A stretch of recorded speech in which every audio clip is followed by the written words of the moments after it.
kay hirap palang umibig sa di tamang panahon. Kung bakit ngayon ko lang natagpuan ang isang katulad mo.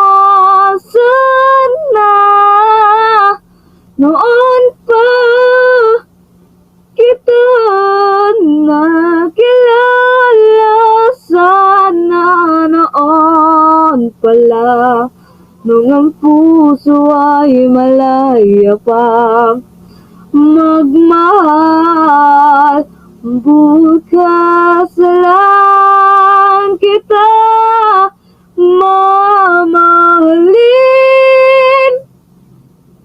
Bukas na lang kita mamahalin. Sabay sa paglaya ng